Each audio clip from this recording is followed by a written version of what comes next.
முருகா சரணம். வெற்றிவேல் முருகா சரணம். என் அன்பு பிள்ளைங்க, உனக்காக நான் சொன்ன அதிர்ஷ்ட நாள் வந்துருச்சு. இந்த நல்ல நாளிலேயே நீ எதிர்பார்த்த எல்லா விஷயங்களையும் சிறப்பாக செஞ்சு கொடுத்து உனக்காக நல்லது செஞ்சு உன் வாழ்க்கையை உயர்த்தி பிடிப்பதற்காகவும் உன் வாழ்க்கையை வசந்தமானதாக மாத்துறதுக்காகவும் தான் உன் அப்பன் முருகன் இவ்வளவு காலையிலேயே உன்னை தேடி வந்துட்டேன். இந்த உலகத்தில் இருக்கக்கூடிய மனிதர்கள் எல்லாம் சூழ்நிலை கைதியாக சில சந்தர்ப்பங்கள்ல சில மாதிரி ஆளுக்கு ஏற்றா மாதிரியும் இடத்துக்கு ஏற்றா மாதிரியும் பொய் பேசுபவர்களாக பொய்யாய் நடிப்பவர்களாக வாழ்ந்துக்கிட்டு தான் இருக்காங்க.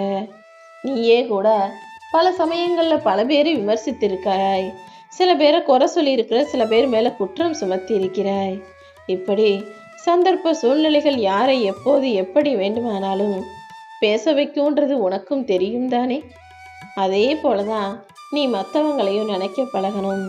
அடுத்தவங்க உன்னை நோக்கி விமர்சனம் வைக்கும்போது அல்லது உன்னை பற்றி குறை சொல்லும்போது பதிலுக்கு பதில் சண்டை போட்டு பேசிக்கிட்டே இருக்காம, அவங்கக்கிட்ட ஏதோ பிரச்சனை இருக்கு, இந்த குறை சொல்கிறது தான் அவங்களுக்கு வழக்கம் போலன்னு அதை அப்படியே விட்டுட்டு கடந்து போக கற்றுக்கணும்.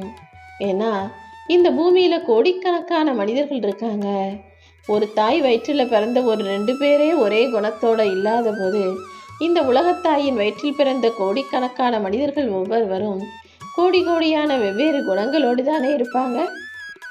5 விரல்கள் உன் கையில் இருப்பதே ஒரே மாதிரி இல்லாத போது இந்த உலகத்து பிரபஞ்சத்தில் இருக்கும் மனிதர்கள் எல்லாம் ஒரே மாதிரி இருக்கணும்னு நினச்சினா எப்படி சரியாக இருக்கும்? ஒவ்வொருத்தரும் ஒவ்வொரு குணத்தோட, ஒவ்வொரு கொள்கையோட, ஒவ்வொரு செயல் செய்பவர்களாக, ஒவ்வொரு விதமாய் சிந்திக்கக்கூடியவர்களாக தான் இருப்பாங்க.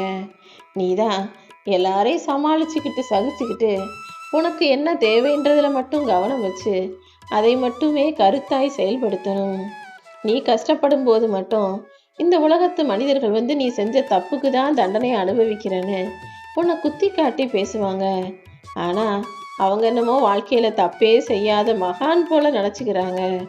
இந்த உலகத்தில் பிறந்த மனிதர்கள் எல்லாரும் ஒவ்வொரு காலகட்டத்திலும் ஒவ்வொரு விதமான தப்பு செஞ்சவங்களாகவும் செய்பவர்களாகவும் தான் இருக்கிறாங்கன்றது யாராலும் மறுக்க முடியாத உண்மைதானே. இடம் பொருள் சூழ்நிலையை பொறுத்து தான் மனிதன் தப்பு செய்ய தூண்டப்படுகிறான். அது கொஞ்சமும் கவலைப்படாமல் தப்பு செய்கிறவனாகவும் இருக்கான். மனிதன் தப்பு செய்யும் போது ஐயோ செய்கிறோமே நினச்சி பயப்படுறது கிடையாது. நாம் தப்பு செஞ்சதை யாரும் பார்க்காம இருந்தால் சரிதான்னு நினைக்கக்கூடியவர்களாக இருக்காங்க. என் அன்பு பிள்ளையை, யார் எங்கே இருந்தாலும் இந்த பூமியில் இந்த பிரபஞ்சத்தில் எந்த மூலையில் இருந்தாலும் எல்லாரையுமே என் கோடி கண்களால் நான் கண்காணிச்சுக்கிட்டு தான் இருக்கேன். நீ ஒருபோதும் தவறு செய்ய யோசிக்கவும் வேணாம், தவறு செய்ய யோசிக்கவும் செயல்களை செய்யவும் சிந்தனை செய்யவும் வேண்டாம். தவறுன்ற பக்கமே உன் கவனம் போகக்கூடாது என் செல்வமே. உன் வாழ்க்கைக்கு எது சரியோ, உனக்கு எது சந்தோஷத்தை தருமோ அதை நீ தாராளமாக செய்யலாம். ஆனால் நீ செய்யக்கூடிய விஷயங்கள் எப்போதும் யாருக்கும் தவறாகவோ யாருக்கும் கஷ்டத்தை கொடுப்பதாகவோ இருந்துடக்கூடாது. யார் மனசையும் கஷ்டப்படுத்தாம, யார் வாழ்க்கைக்கும் எந்த துன்பத்தையும் துரோகத்தையும் செய்யாம நீ சந்தோஷமா இருக்கிறதுக்கான எல்லா வேலைகளையும் நியாயப்படி, ஒழுக்கப்படி, முறைப்படி, நியாயமா நீ நேர்மையா செஞ்சுக்கலாம். இந்த உலகம் பல நேரங்களில் ஒவ்வொரு மனிதர்களையும் ராசி பலனை நோக்கி தள்ளுது. இந்த உலகத்துல நல்லா வசதியா இருக்கவங்கெல்லாம் ராசி பலம், ஜாதகம், நேரம் அது பின்னால ஓடிக்கிட்டு இருக்காங்க. ஆனா அல்லும் பகலும் பாராமல் அன்றாடம் உழைக்கும் மனிதனுக்கு நாள்தோறும் நல்ல நாளாக, வளர்ச்சி நாளாக இருக்குங்கிறத நீ தெரிஞ்சுக்கோ. சும்மாவே வெறும் ராசி பலனை மட்டும் நம்பிக்கிட்டு அதிர்ஷ்டம் வரும்னு எதிர்பார்த்துக்கிட்டு சும்மா உட்காந்துருக்கிற மனிதனுக்கு நாள்தோறும் வளர்ச்சி வராது, வீழ்ச்சி தான் வரும். அவன் வாழ்நாளும் சனி பயிற்சியோட சனி பிடிச்சதாகவே இருக்கும். நீ எப்போதும் நல்லா யோசிச்சு திறமையா வேலை செஞ்சு புத்திசாலித்தனமாக வாழ்க்கையை வழிநடத்தக்கூடிய என் அன்பு பிள்ளையாக இரு. அதே நேரத்தில் இன்னொரு முக்கியமான விஷயத்தையும் நான் சொல்லணும். இந்த உலகத்துக்கு உன்னை படைச்சது நானா இருக்கலாம், ஆனால் இந்த உலகத்து மண்ணில் உன்னை கொண்டு வந்து போட்டது உன்னை பெற்றவர்கள் தானே. இந்த பூமியில் உனக்கு ஒரு உருவத்தை பிறப்பை கொடுத்த உன் பெற்றோர்களிடம் நீ எப்படி நடந்துக்கணுங்கிறத நல்லா யோசிச்சு செய்ய. ஏன்னா அவங்க பெற்றவங்க, அவங்களுக்கு வயசாயிடுச்சு. இனிமே அவங்களால நமக்கு பெருசா எந்த பிரயோஜனமும் இல்லை, எந்த லாபமும் இல்லை. நம்ம என்ன செஞ்சாலும் அவங்களுக்கு எதிர்த்து கேட்கக்கூடிய திராணியும் இல்லை, அவங்க உடம்புல வலிமையும் இல்லைன்னு நினச்சி அவர்களை மிக அலட்சியமாக நீ நடத்த வேண்டாம். ஏன்னா உன்னை பெத்தவங்க கிட்ட நீ எப்படி நடந்துக்கிறியோ அதன்படி தான் நாளை உன் பிள்ளைங்க உன்கிட்ட நடந்துக்குவாங்க. அதை நீ அவங்க கண்ணு முன்னால தான் செய்யணும்லாம் இல்லை. அவங்க கண்ணுக்கு அறியாமலேயே நீ உன் பெற்றவர்களை கொடுமைப்படுத்தினாலும், அவங்க ஆசைப்பட்டதை செய்யாமல் அவர்களுக்கு துன்பத்தை கொடுத்தாலும், அவர்களுக்கு மனவேதனையை கொடுத்தாலும், உன் உடம்புல ஓடுற ரத்தம் உன் பிள்ளைகள் உடம்புல ஓடுறது போல அவர்கள் தானாகவே உன் பெத்தவங்களுக்கு நீ செஞ்சதையெல்லாம் உனக்கு திரும்ப செய்வாங்கன்றதை ஞாபகம் வச்சுக்கோ. நீ உன் பெற்றவர்களுக்கு செய்ததை உன் பிள்ளைகள் உனக்கு செய்வார்கள் என்பதில் எந்த விதிவிலக்கும் கிடையாது. அதை ஞாபகம் வச்சுக்கிட்டு உன்னை பெத்தவங்களுக்கு உன்னால் முடிஞ்ச கடமையை நீ செய்ய வேண்டிய பொறுப்பான விஷயங்களை சரியாக செய்திடு என் செல்வமே. நீயும் உன் குடும்பமும் நிம்மதியாக மகிழ்ச்சியாக இருப்பதற்கான எல்லா வேலைகளையும் உன் அப்பன் முருகன் நான் பார்த்துக்கிறேன். உன் பிரார்த்தனைகள் எல்லாம் நிச்சயமாக நிறைவேறும். பொருளாதாரத்தில் உனக்கு நல்ல முன்னேற்றம் கிடைக்கும்படி நான் செய்ய போகிறேன். நீ செய்ய வேண்டிய கடமைகளை மட்டும் தவிர்க்காமல் சரியாக செஞ்சினா போதும். உன் வேலையையும் உன்னுடைய கடமைகளையும் நீ எந்த அளவுக்கு சரியாக செய்றியோ அந்த அளவுக்கு உன் கர்ம வினைகள் எல்லாம் காணாமல் குறைஞ்சு மறைஞ்சு போகும். நீ எப்போவுமே உன் மனசை மகிழ்ச்சியாக வச்சுக்கிட்டினா உனக்கான நல்லது எல்லாம் உன் அப்பன் முருகன் நானே நடத்தி கொடுப்பேன். ஒரு தாய்க்கு தன் குழந்தையின் தேவை தெரியாமலா இருக்கும்? அப்படிதான் உன் அப்பன் முருகன் நானும் உனக்கு பிடிச்சதையெல்லாம் தெரிஞ்சு வச்சிருக்கேன். அதை எப்போது உன் கைகளில் கொடுக்கணும்னு நான் திட்டம் போட்டு வச்சிருக்கேன். அதை நிச்சயமாக சரியானதாக உன் கைகளில் கொண்டு வந்து கொடுத்தே தீருவேன். உன்னை நேசிக்கக்கூடிய மனிதர்களை நீயும் நேசிக்க கற்றுக்கோ. இந்த முருகப்பெருமான் ஓ மேலே வச்சிருக்க பாசமும் நீ ஏன் மேலே காட்டுற பக்தியும் உண்மையாக இருக்கும்போது இனி எதுவுமே தப்பாகவோ தவறாகவோ நடக்காது.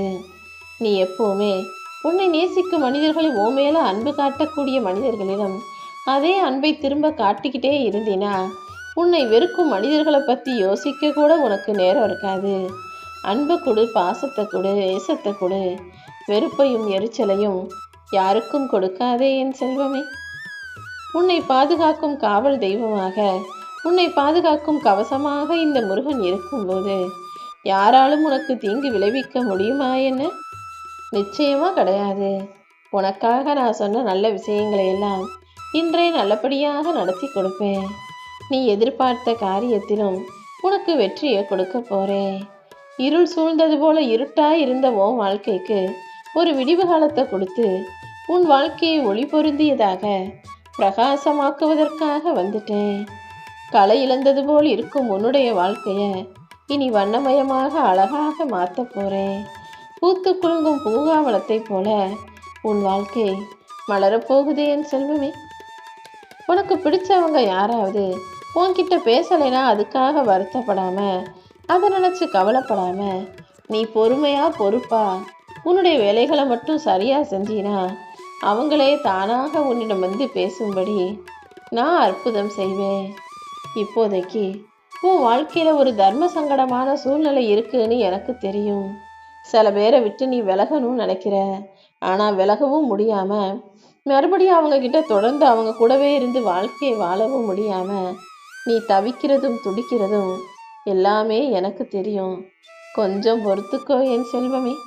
கூடிய சீக்கிரமே உன்னுடைய இந்த பிரச்சனையை சரி செஞ்சு உன் வாழ்க்கைக்கு ஒத்து வராத மனிதர்களை உன்னை விட்டு விலக்கி வச்சு உன் வாழ்க்கைக்கு பொருத்தமான உன்னை பற்றி யோசிக்கக்கூடிய, உனக்கு சந்தோஷத்தை தரக்கூடிய நல்ல நபர்களை உன்னை நோக்கி அனுப்பி வைக்கிறேன்.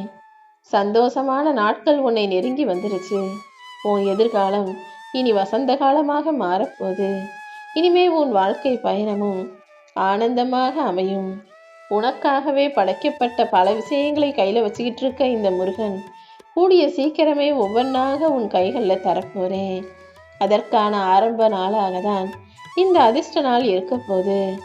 இப்போதைக்கு நடக்கிற எந்த விஷயங்களை வச்சும் உன் வாழ்க்கை இப்படி தான் இருக்கும்னு முடிவு எடுத்துட வேணாம். கொஞ்சம் பொறுமையாக இருந்தீனா எல்லாத்தையும் நான் மாற்றிடுவேன். உன்னுடைய உண்மையான அன்பை புரிஞ்சுக்கிட்டு நீதான் எனக்கு எல்லாமேன்னு சொல்லிக்கிட்டு உன்னை தேடி வரும் மனிதர்களை உன் வாழ்க்கையில உன்னை நோக்கி அனுப்பி வைக்கிறேன். நீ நம்பிக்கையோட இருந்தினா உன் நல்ல எண்ணங்களுக்கு ஏற்றாற் போலவே நல்ல மனிதர்கள் உன் வாழ்க்கையில வருவாங்க. உன்னுடைய எண்ணம் தான் உன் வாழ்க்கையாக இருக்கு. அதனால மனசுல வலிமையான உறுதியான எண்ணங்களை வச்சுக்கிட்டு வாழ்க்கையை வாழ ஆரம்பி என் செல்வமே. நம்பிக்கையோட எது நடக்கும்னு நீ நம்பினாலும் அதை நிச்சயம் நல்லபடியாக நான் உனக்கு நடத்தி முடிப்பேன். சில பேருக்கு உன்னை பிடிக்கல, சில பேர் உன் வார்த்தையை மதிக்கல, எங்க போனாலும் அவமானம்தான் வருதுன்னா நீ முதல்ல தெரிஞ்சுக்க வேண்டிய ஒரு விஷயம், நீ ரொம்ப நல்லவனா இருக்கங்கிறது தான்.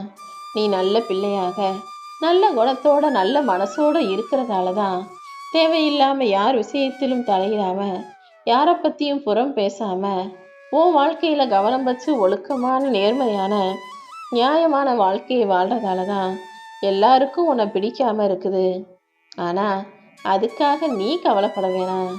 உன் அன்பான மனசையும் உன் நல்ல குணத்தையும் பார்த்துட்டு தானே எனக்கு உன்னை ரொம்ப பிடிச்சு போச்சு. உன்னை முழுசா புரிஞ்சுக்கிட்டு உனக்கு பிடிச்சவனா இருக்கும் இந்த முருகப்பெருமான் உன் நல்ல மனசுக்கு எந்த குறையும் வரவிட மாட்டேன். நான் உன் கூடவே இருந்து நீ இழந்ததையெல்லாம் விட அதிகமாக உன் கைகளில் கொண்டு வந்து தருவேன். உன் வாழ்க்கையில இன்னும் இன்னும் நீ முன்னேறி மகிழ்ச்சியாய் வாழ்வதற்கான காலம் வந்துடுச்சு. நம்பிக்கையோட நான் சொல்ற விஷயங்களை கேளு. உனக்கு தாயாகவும் தந்தையாகவும் நான் இருந்து எல்லாவற்றையும் சிறப்பா செஞ்சு முடிக்கிறேன். என் மீது பக்தி செலுத்தும் என் அன்பு பிள்ளையான உனக்கு தேவையானது எல்லாவற்றையும் சரியான நேரத்துல நிச்சயமாக உன் கைகளில் ஒப்படைப்பேன். என்னையே எப்பவுமே நினச்சிக்கிட்டு இருக்க உன்னை நான் நினச்சிக்கிட்டும் உனக்கு தேவையானதை கொடுத்துக்கிட்டோம் உன் வாழ்க்கையை அழகாக மாத்திரன்னு முடிவு எடுத்துட்டேன் என் செல்வமே. நீ எதை பற்றி யோசிக்கிறியோ அதுதான் உன் வாழ்க்கையில் வந்து சேரும்.